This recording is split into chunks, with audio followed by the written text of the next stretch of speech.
Okay, so this one could be confusing for a couple reasons. One, you've got the secant tangent situation again.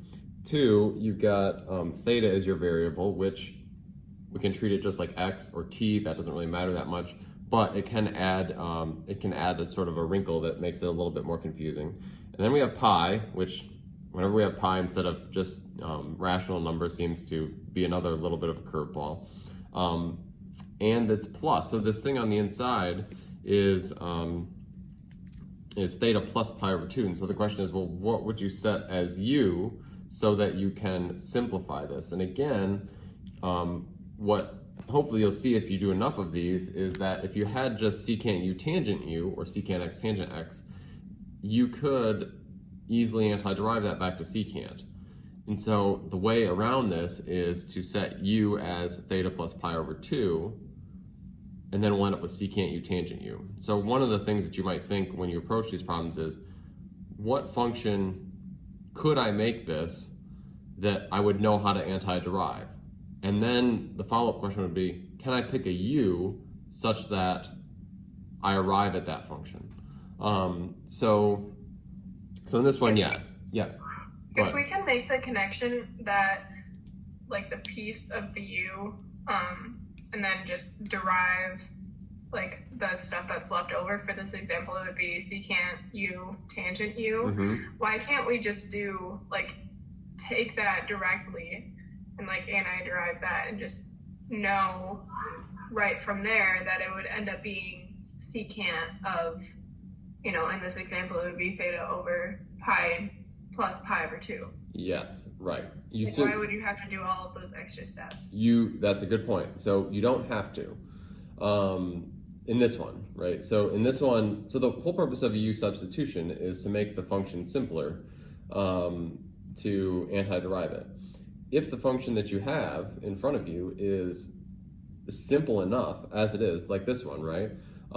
You could probably, use backwards reasoning to figure, not backwards reasoning, you could probably reason your way into what the antiderivative would be without making the u substitution and doing the extra steps. And that's totally fine. I have no problem with that. In fact, I have students that, I've had students that do that for 90% of u, well, maybe not that high a percentage, but a lot of u substitution problems. They just try to kind of think backwards.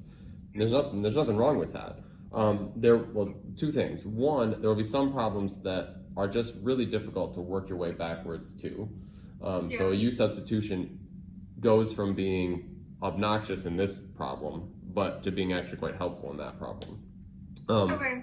And then two, when we get to, these are called indefinite integrals. When we get to definite integrals, identifying the u makes it simpler for more than just the reason of antideriving, but also to compute the area under the curve, which is a concept later on. But so it's totally fine if you can just antiderive it, then go for it.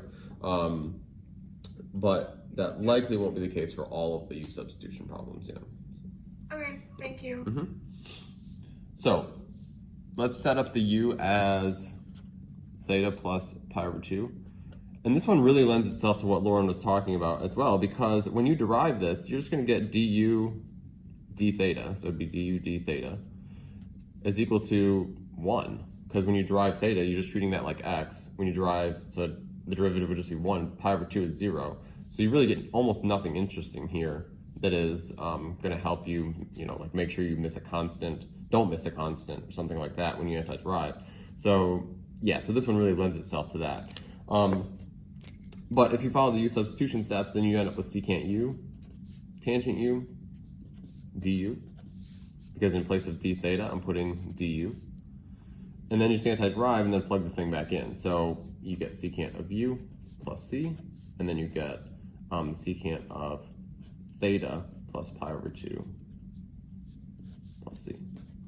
Okay. Questions on